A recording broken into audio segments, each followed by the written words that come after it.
بسم الله الرحمن الرحيم. عن ابي ذر رضي الله تعالى عنه قال قال رسول الله صلى الله تعالى عليه وسلم: لا يزال الله عز وجل مقبلا على العبد وهو في صلاته ما لم يلتفت فإذا التفت انصرف عنه. رواہ ابو داؤد۔ نبی کریم صلی اللہ علیہ وسلم نے ارشاد فرمایا، بندہ جب نماز کی حالت میں ہوتا ہے تو اللہ کی رحمت برابر بندے کی طرف متوجہ رہتی ہے جب تک کہ یہ بندہ ادھر ادھر نہ دیکھے، یعنی ادھر ادھر متوجہ نہ ہو۔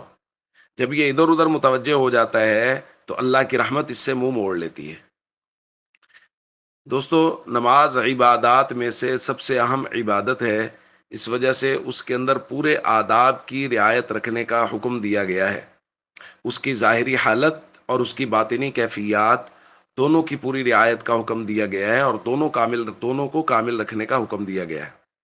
اسی وجہ سے حضرت انس رضی اللہ تعالیٰ عنہ فرماتے ہیں کہ نبی کریم صلی اللہ علیہ وسلم نے تو نماز کے اندر نگاہ کہاں رکھنی ہے اس کی جگہ بھی بعض جگہ پر متعین فرمائی ہے۔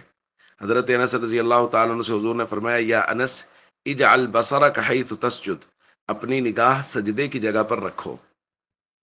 اسی طرح حضرت انس رضی اللہ تعالیٰ عنہ فرماتے ہیں، نبی کریم صلی اللہ علیہ وسلم نے مجھے فرمایا، یا بنیا، اے پیارے بیٹے، ایاک والالتفات فی الصلاۃ، نماز میں ادھر ادھر دیکھنے اور متوجہ ہونے سے بچو۔ فإن الالتفات فی الصلاۃ ہلکہ، کیونکہ نماز میں ادھر ادھر دیکھنا، متوجہ ہونا ہلاکت ہے۔ تو دوستو دیکھیے کس قدر حکم تاکید کے ساتھ دیا جا رہا ہے کہ نماز میں ادھر ادھر متوجہ نہ ہو۔ اس کی وجہ سمجھ لیں کہ نماز کی ظاہری حالت کا پورا اثر ہوتا ہے نماز کی باطنی کیفیات پر۔